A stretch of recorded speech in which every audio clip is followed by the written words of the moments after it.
The morning sun cast long shadows across the marble floors of Berkshire Conservatory as Professor Margaret Whitfield clicked her heels down the empty hallway.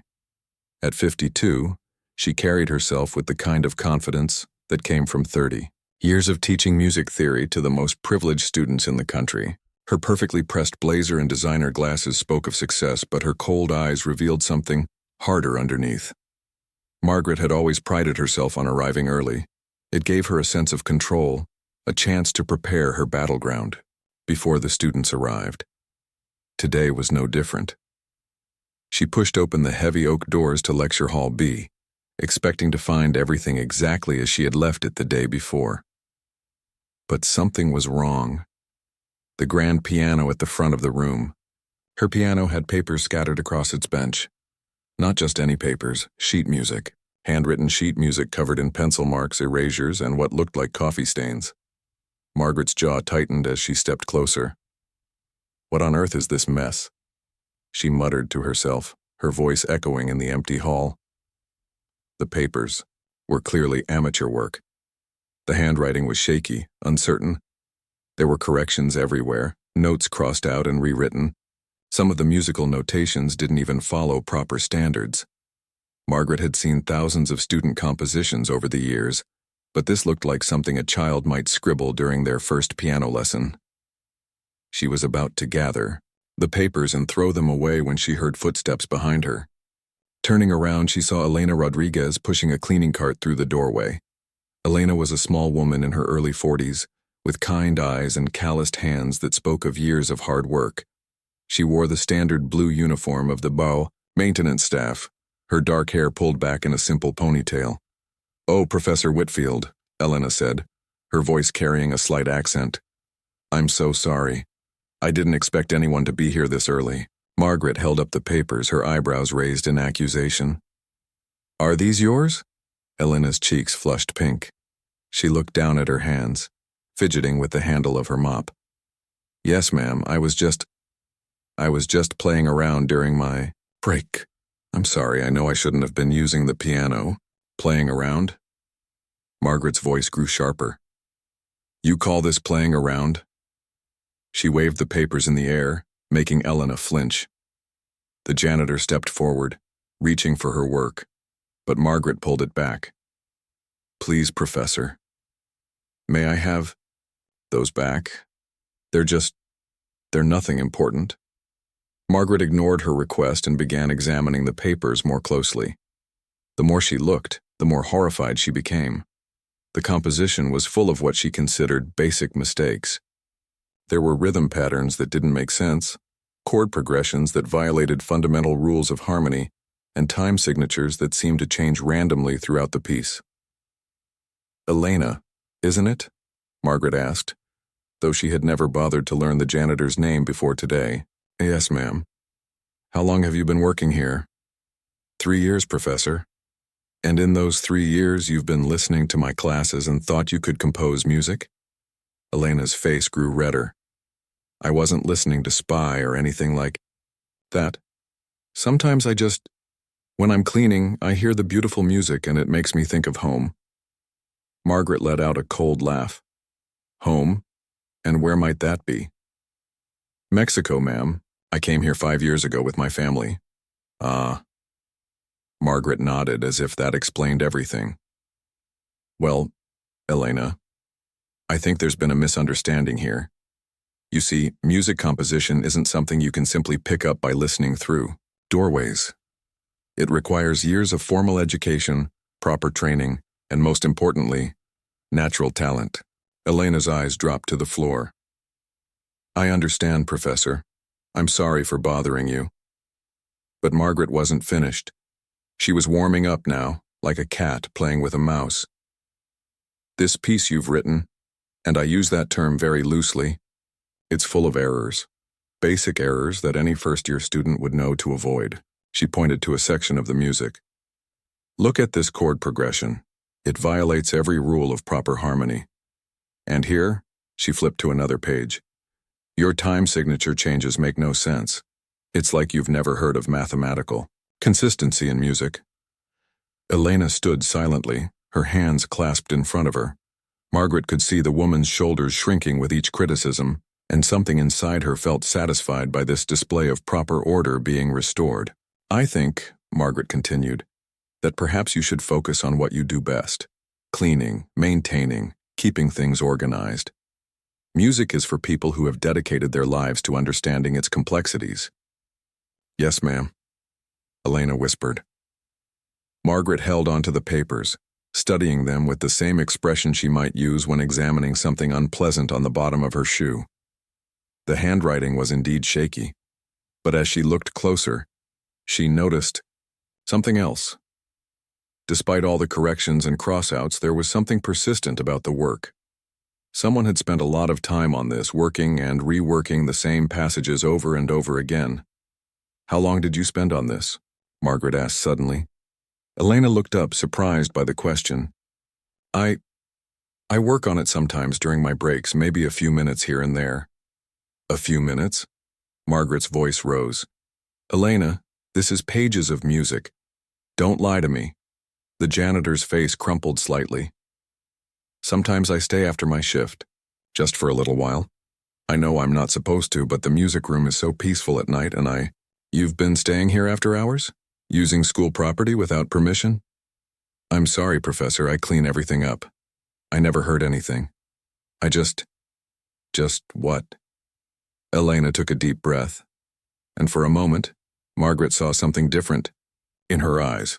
Not just shame, but sadness, deep, profound sadness. "The music reminds me of my grandmother," Elena said quietly. "She used to sing to me when I was little. These songs, they're like the lullabies she would hum while she cooked. I just wanted to write them down before I forgot them completely." Margaret felt a strange flutter in her chest, but she quickly pushed it away. Sentiment had no place in proper musical education. "Elena, I'm sure your grandmother was a lovely woman, but nostalgia doesn't excuse poor musicianship. If you want to preserve family memories, perhaps you should consider a journal, not a piano." She folded the papers neatly and tucked them under her arm.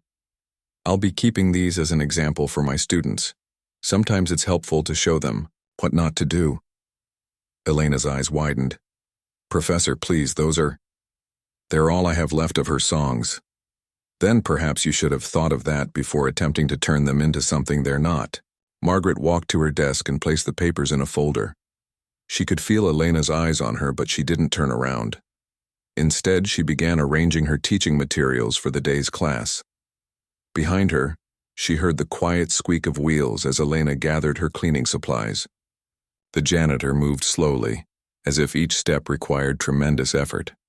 Margaret told herself she was doing the woman a favor, saving her from further embarrassment. As Elena reached the door, she turned back one last time. "Professor Whitfield?" "Yes?" "Thank you for looking at my music, even if it wasn't very good." Margaret finally looked up, but Elena was already disappearing into the hallway. The professor sat alone in the empty lecture hall, surrounded by the smell of lemon cleaning solution and the faint echo of wheels rolling down the marble corridor. She opened the folder and glanced at Elena's papers one more time. In the morning, light, the handwriting seemed less shaky, more determined, but Margaret quickly closed the folder and locked it in her desk drawer.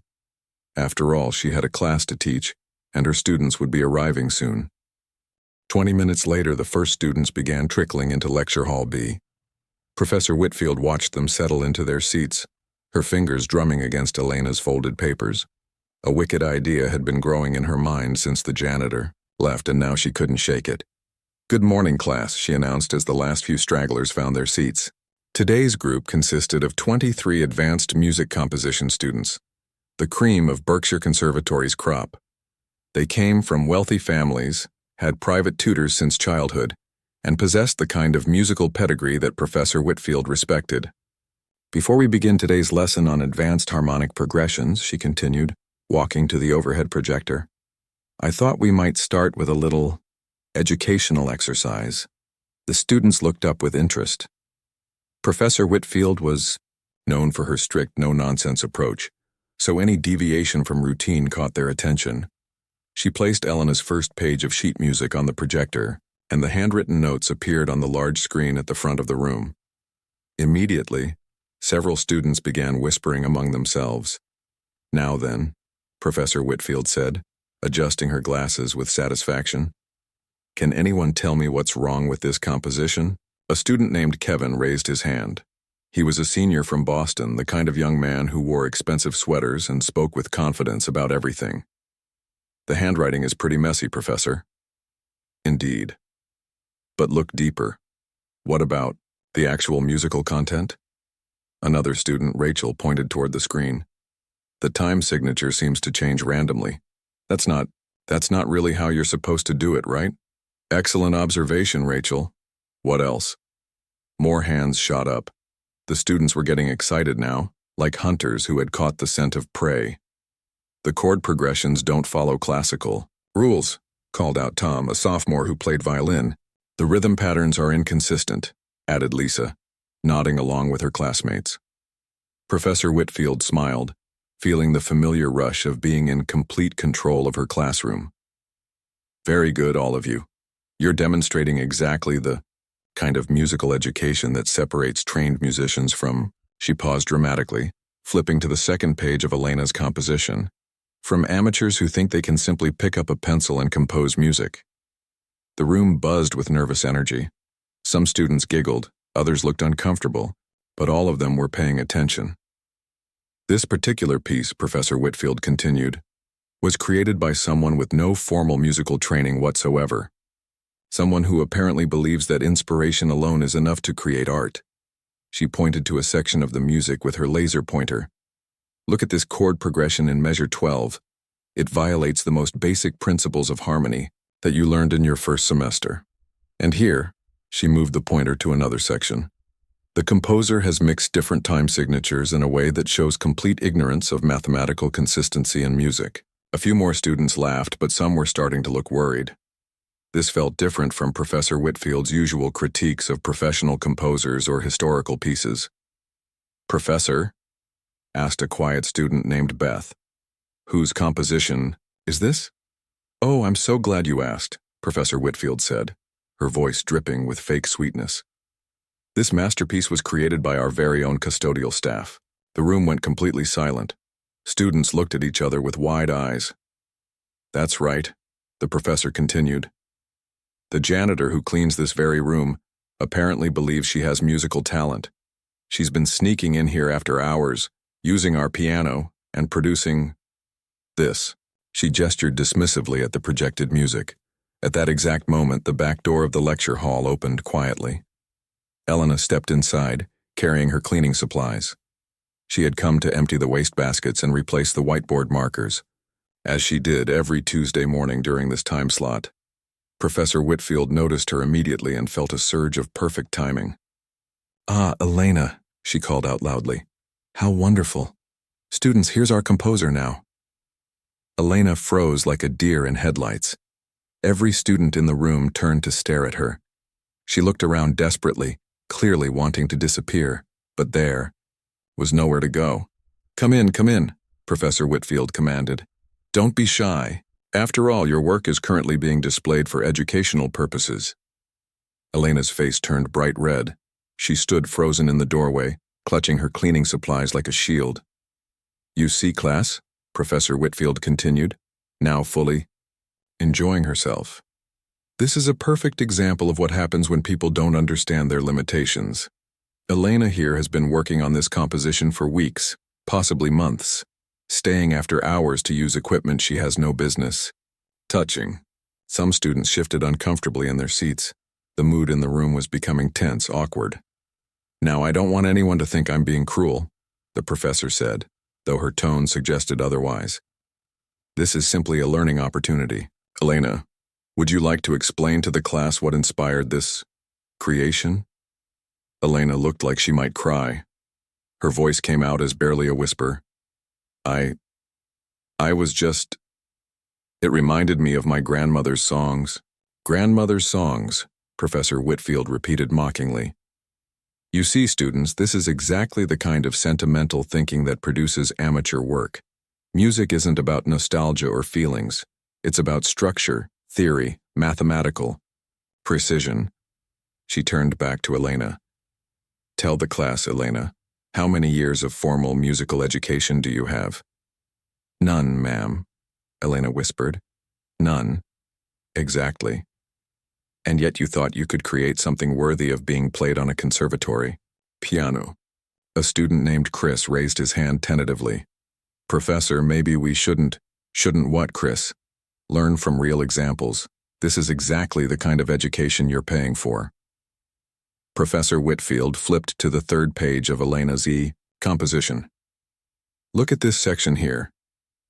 Elena has attempted to write what she probably thinks is a beautiful melody, but notice how it completely ignores proper voice leading. And these dynamics markings, they make no sense in the context of the piece. Elena stood motionless, her eyes fixed on the floor. Some students were now looking more at her than at the projected music, and their expressions ranged from embarrassment to pity to curiosity.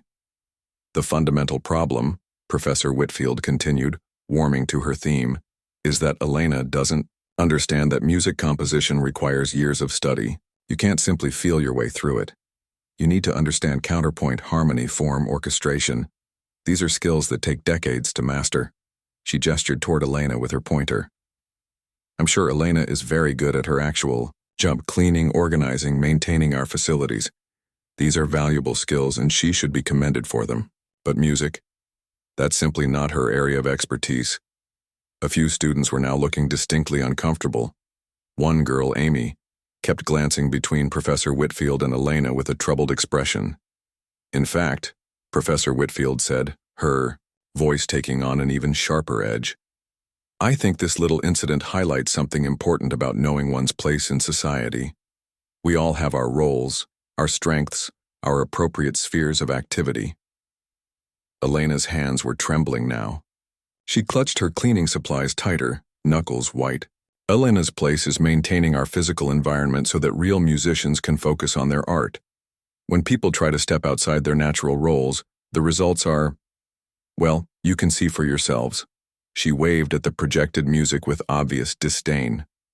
Now, Elena, Professor Whitfield said, her tone becoming falsely kind, I think you have work to do. Perhaps you should focus on that rather than embarrassing yourself with musical pretensions. The words hit Elena like physical blows. She nodded, quickly not trusting herself to speak, and began backing toward the door. Oh, and Elena, Professor Whitfield called after her. Yes, ma'am? In the future, please remember that the pianos in these rooms are expensive instruments reserved for trained musicians. I trust we won't have any more unauthorized compositions? No, ma'am, I'm sorry, ma'am.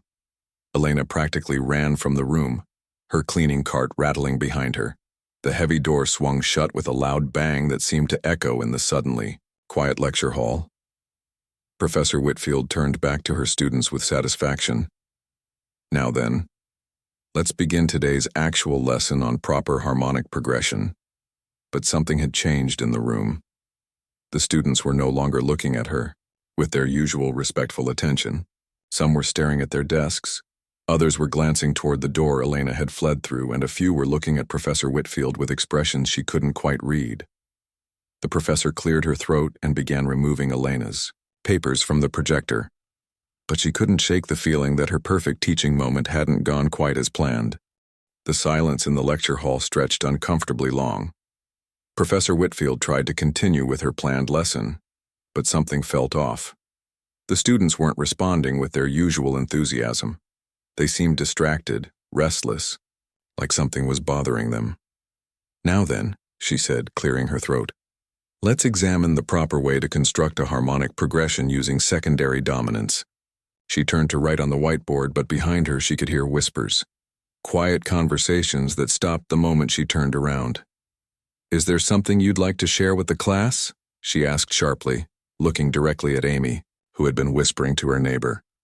No, Professor, Amy said quickly, but her cheeks were flushed. Professor Whitfield tried to continue, but the mood in the room remained strange. Finally, about 10 minutes into the lesson, a hand shot up in the back row. Yes, David, she said, recognizing the student. David Chen was one of her better pupils, a junior who usually asked thoughtful questions about musical theory. Professor, I was wondering... David paused, seeming to gather his courage. I was wondering if we could actually hear how that composition sounded when played. The room went dead quiet. Professor Whitfield felt her stomach tighten. Excuse me? The janitor's piece, David said, his voice getting stronger. I mean, we can see it written down, but music is supposed to be heard, right? Maybe it would sound different than it looks on paper. A few other students nodded in agreement. Professor Whitfield could see the dangerous spark of curiosity spreading through the classroom. David, she said carefully, I think you're missing the point of the exercise. The errors in that composition are obvious from the written notation. We don't need to torture our ears by actually playing it. But David wasn't backing down. I understand that, Professor, but isn't it possible that some things that look wrong on paper might actually work when you hear them? I mean, jazz musicians break classical rules all the time, and it still sounds good. This isn't jazz, David. This is someone with no training attempting classical composition. But how do we know it's classical? Asked Rachel, joining the conversation. Maybe she was trying to write something else. Professor Whitfield felt her control of the classroom slipping. This was not going according to plan. The point is, she said firmly, that proper musical composition follows established rules for a reason. Those rules exist because they create harmony and beauty. When you ignore them, you get chaos. But Professor, said Tom, raising his hand, didn't you tell us last month that some of the greatest composers broke the rules of their time? Like how Beethoven shocked people with his music? That's completely different, Professor Whitfield snapped. Beethoven was a trained musician who understood the rules before he broke them. This is someone who doesn't know the rules at all. The students weren't convinced. She could see it in their faces. They were looking at her with that stubborn expression young people got when they thought they knew better than their elders. Come on, Professor, said Kevin, usually one of her most obedient students. It would just take a few minutes. We're all curious now. Yeah, added Lisa. What if it actually sounds interesting? Professor Whitfield felt trapped. She had created this situation by showing them Elena's composition, and now her students were turning it against her. But she was confident that hearing the piece would only prove her point. Elena's amateur work would sound as messy and confused as it looked on paper. Fine, she said, making a decision that she would soon regret. If you insist on wasting class time, we'll listen to this composition. But I want you all to pay attention to how it demonstrates everything we've been learning about proper musical structure. She walked to the piano and placed Elena's sheets on the music stand. The handwritten notes looked even more amateurish under the bright lights of the lecture hall.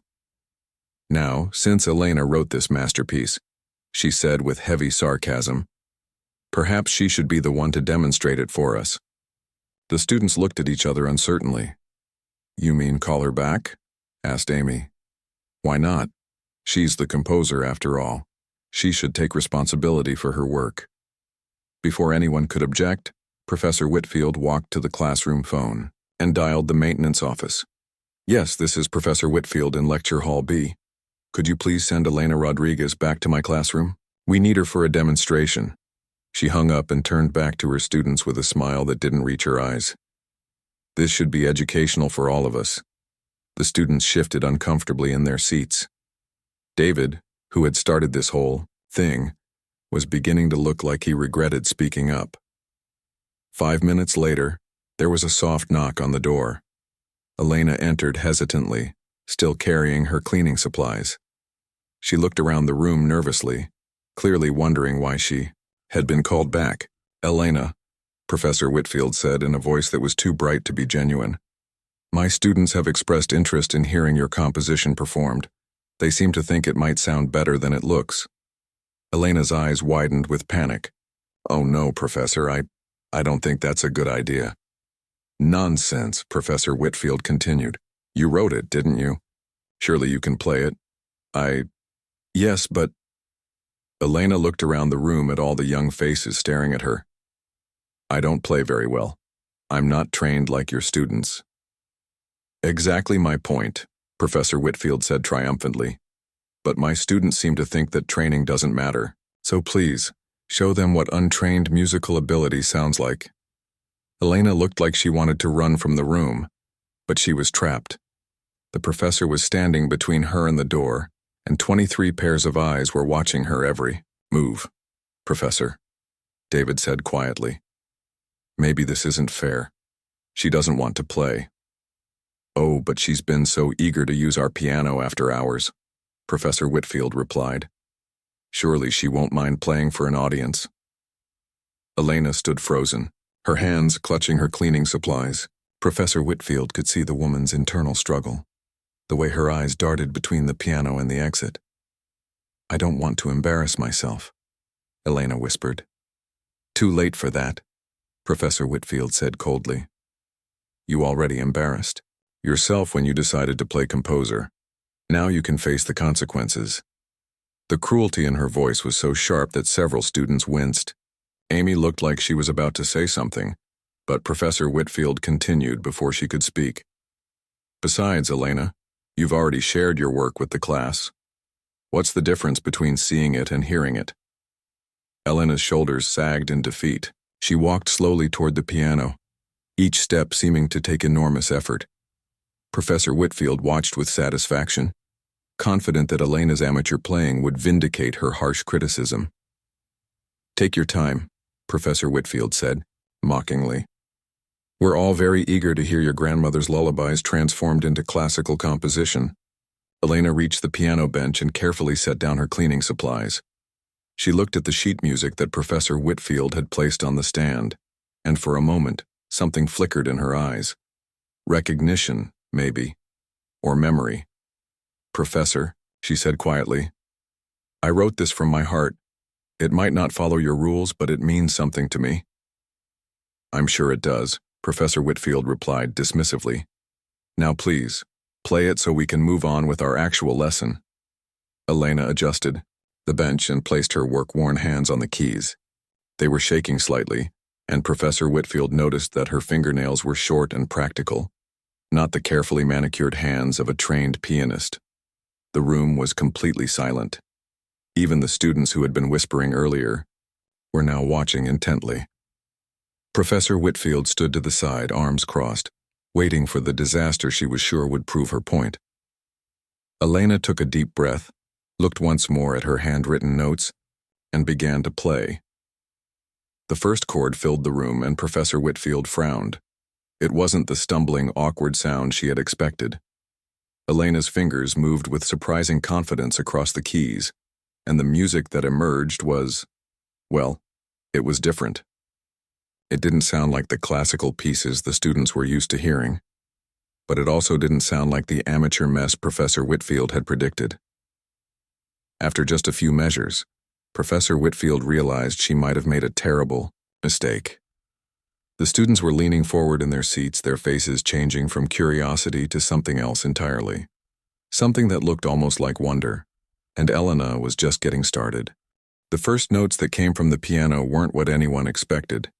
Not the stumbling, hesitant sounds Professor Whitfield had predicted, nor the simple melody the students might have imagined. Instead, Elena's fingers moved across the keys, with a grace that seemed impossible for someone who supposedly had no training. Professor Whitfield felt her confident smile falter. This wasn't right. Elena was supposed to embarrass herself to prove the professor's point about untrained amateurs. But the sound filling the lecture hall was something entirely different. The melody started soft and gentle, like a whisper of wind through leaves. Elena's weathered hands, the same hands that had scrubbed floors and cleaned windows for 3 years, moved with surprising delicacy across the keys. The students, who had been fidgeting and whispering moments before, went completely still. "What is this?" whispered Kevin, barely audible. The music seemed to tell a story. It began with simple, haunting notes that reminded everyone of childhood lullabies. But then something magical started happening. The melody grew more complex, weaving, in rhythms that none of the students had heard before. It wasn't classical music as they knew it, but it wasn't amateur work either. Professor Whitfield stood frozen, her arms still crossed, but her expression was changing. The smug satisfaction was slowly draining from her face, replaced by confusion, and something that might have been worry. Elena's eyes were closed now, and her whole body swayed slightly with the music. It was as if she had forgotten where she was, forgotten the room full of staring students and the professor who had humiliated her. She was somewhere else entirely, lost in the sounds flowing from her fingertips. The composition began to reveal its true nature. Those mistakes that Professor Whitfield had pointed out on paper, the unusual chord progressions, the changing time signatures, they weren't errors at all. They were deliberate choices that created something beautiful and unique. "Oh my God," breathed Amy, her hand covering her mouth. The rhythm shifted, becoming more complex, more alive. Elena incorporated syncopated beats that spoke of her Mexican heritage, rhythms that classical training would never have taught, but that flowed as naturally as breathing. The students found themselves unconsciously moving to the music, their heads nodding, their feet tapping. David, who had started this whole thing by asking to hear the piece, was leaning forward so far he was almost falling out of his chair. His eyes were wide with amazement. "Professor," he whispered, "this is incredible." But Professor Whitfield couldn't respond. She was watching Elena play, and her whole world was tilting on its axis. Everything she thought she knew about music, about talent, about who deserved to create art, was being challenged by a janitor with calloused hands and a heart full of memories. The music built in intensity. Elena's grandmother's lullabies transformed into something grander, more sophisticated. The melody soared and dipped, carrying everyone in the room on an emotional journey they hadn't expected to take. It was joyful and sad at the same time, nostalgic but also hopeful. "This is professional level," whispered Rachel to Tom. "This isn't amateur work." Tom nodded, unable to take his eyes off Elena. "Look at her technique. Look at how she's playing." Indeed, Elena's playing technique was revealing itself to be far more advanced than anyone had imagined. Her fingers danced across the keys with precision and emotion, hitting every note perfectly, expressing every nuance of the complex composition. The errors that Professor Whitfield had criticized were revealing their true purpose. The unusual chord progressions created harmony that was unexpected but beautiful. The changing time signatures gave the piece a flowing, organic quality that made it feel alive and breathing. About halfway through the piece, Elena opened her eyes for just a moment and looked directly at Professor Whitfield. There was no anger. In her gaze, no resentment for the humiliation she had endured. Instead, there was something that looked almost like pity, as if Elena understood something that the professor didn't. Then she closed her eyes again and lost herself once more in the music. The composition entered its most complex section. Elena's hands moved independently, creating a conversation between different musical voices. Her left hand laid down a foundation of rich, complex harmonies, while her right hand sang out a melody that was both technically challenging and emotionally stirring. Several students were now sitting on the edges of their seats. Lisa had tears in her eyes. Chris was recording with his phone, holding it up discreetly so he wouldn't disturb the performance. "How is she doing this?" Kevin whispered to himself. Professor Whitfield was asking herself the same question. This level of musical sophistication didn't come from listening through doorways or playing around during break times. This was the work of someone with serious musical training and natural talent. The piece began to build toward its climax. Elena's playing became more passionate, more intense. The music filled every corner of the lecture hall, wrapping around the students and professor like a warm embrace. It spoke of homesickness and hope, of memories cherished and dreams deferred. "My grandmother," Elena said softly, her voice barely audible over the music. "She always said music was the language of the heart." Her words carried across the room, and suddenly everything made sense. This wasn't just a composition. It was a love letter, a tribute to a woman who had raised Elena with lullabies and folk songs, who had taught her that music could heal wounds and bridge any distance. The students were completely mesmerized. Some had never heard music that combined classical structure with folk traditions so seamlessly. Others had never seen someone play with such pure emotion, such complete connection to the music they were creating. Professor Whitfield's hands had dropped to her sides. Her mouth was slightly open, her eyes fixed on Elena with an expression of growing horror. Not horror at the music, horror at what she had done, horror at how wrong she had been. The composition reached its emotional peak. Elena's playing became transcendent, her technique flawless, her interpretation breathtaking. The music soared to heights that left everyone in the room breathless, carrying them along on waves of sound that spoke directly to their souls. "This is graduate-level composition," David murmured, shaking his head in amazement. "This is conservatory-quality work." The other students nodded in agreement. They were music students themselves, trained to recognize skill and artistry, and what they were hearing was undeniably both. As the piece began to wind toward its conclusion, Elena's playing became softer, more intimate. The music that had filled the room with such power and complexity gradually returned to the gentle, lullaby-like quality of its beginning. But now, after the journey they had all taken together, those simple notes carried the weight of everything that had come before. Professor Whitfield felt something she hadn't experienced in years: genuine humility. She was watching a master at work, someone whose musical gifts far exceeded anything she had imagined possible.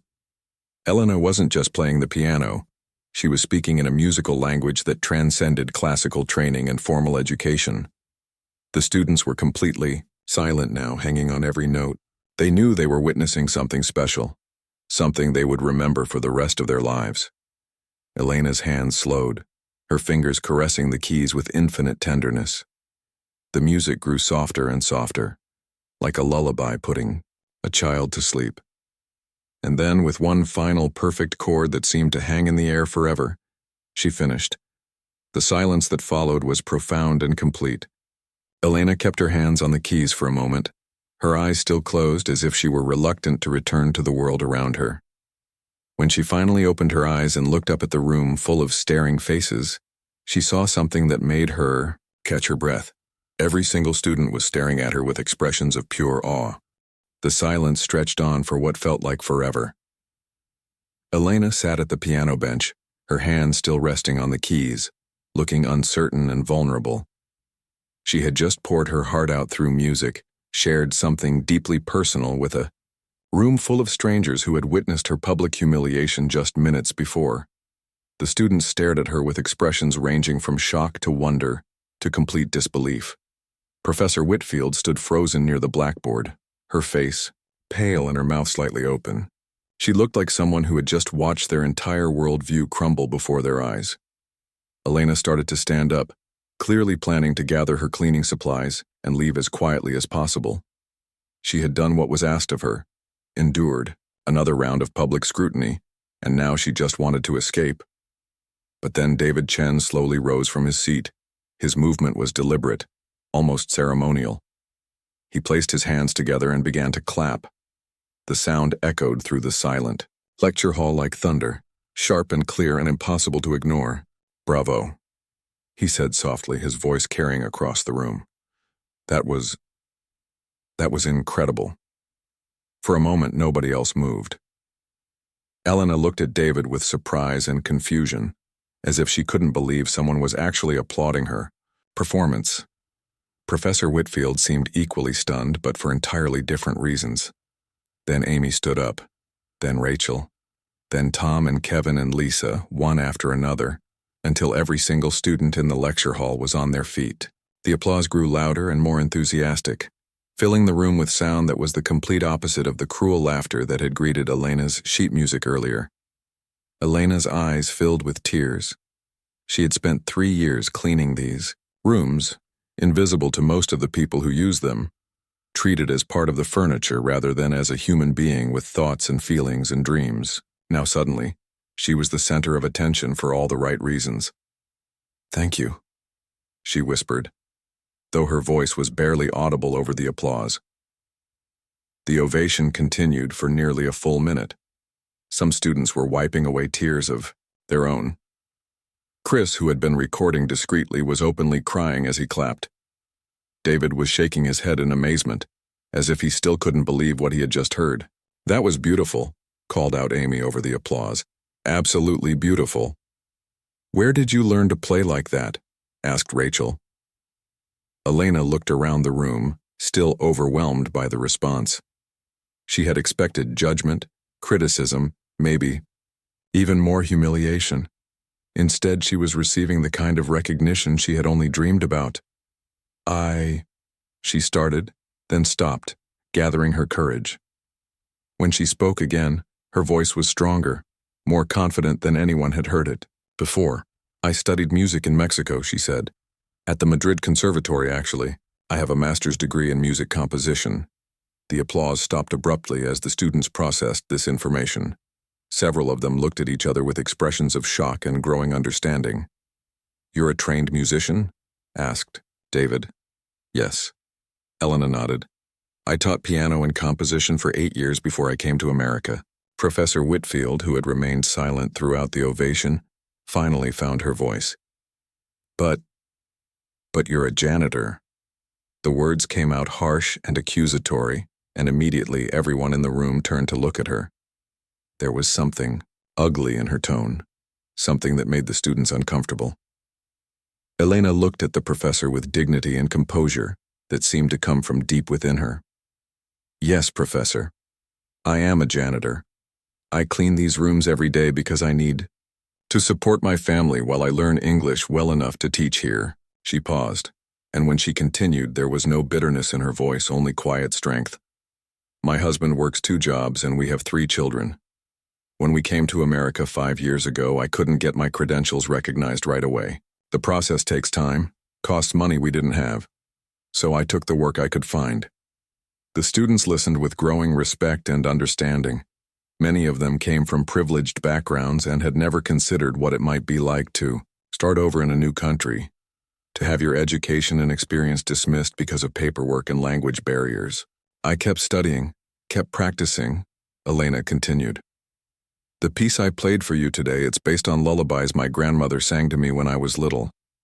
I've been working on it for 2 years, trying to honor her memory while also expressing what it feels like to be far from home."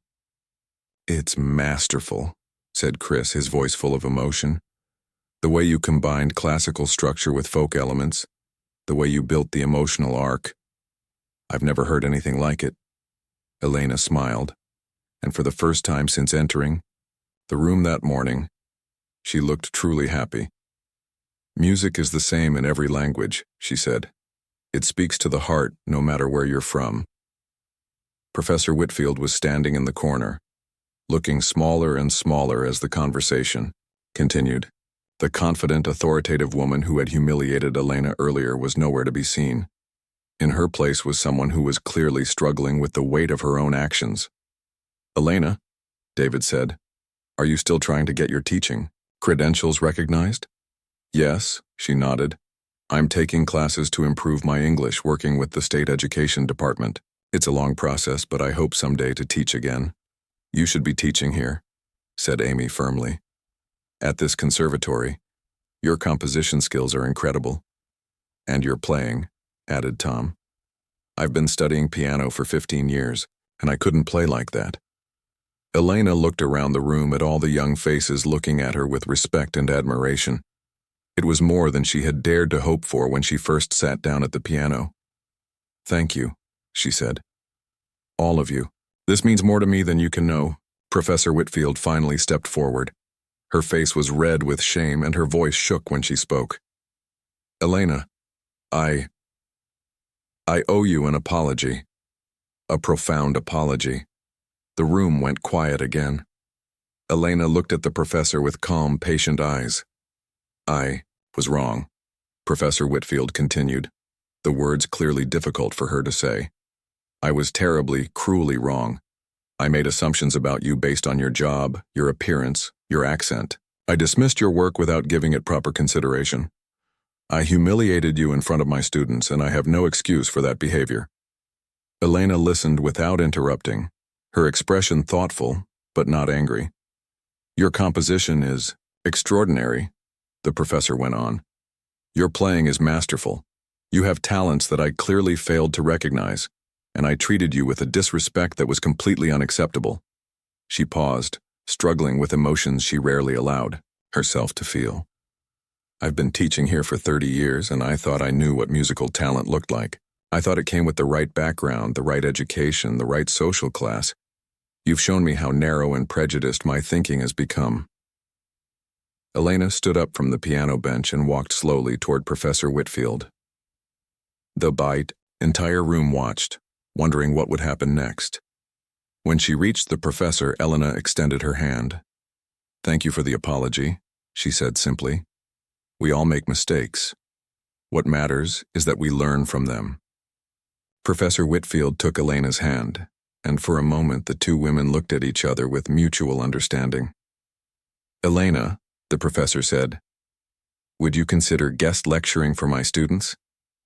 They could learn so much from your approach to composition, your way of incorporating cultural elements into classical forms." Elena's eyes widened with surprise and delight. "You would want me to teach?" "I would be honored to have you teach," Professor Whitfield replied, and she meant every word. The students erupted in applause again, even louder than before. David started cheering, and soon the whole room was celebrating. Elena looked around, at all the smiling faces, at the professor who had just offered her a chance to do what she loved most, and she felt something she hadn't experienced in years: hope. 6 months later, Elena Rodriguez was officially hired as an adjunct professor at Berkshire Conservatory, teaching a popular new course on cross-cultural composition. Professor Whitfield had become one of her strongest advocates, and their unlikely friendship had become an inspiration to students and faculty alike. The piece Elena had played that day was eventually performed by the conservatory's orchestra and recorded on an album that celebrated the diverse musical traditions of the school's community. It became one of their most requested pieces, a beautiful reminder that talent and artistry can be found in the most unexpected places. And every time it was performed, Elena would think of her grandmother's voice, singing her to sleep with lullabies that had traveled across oceans and through generations, finally finding their way home.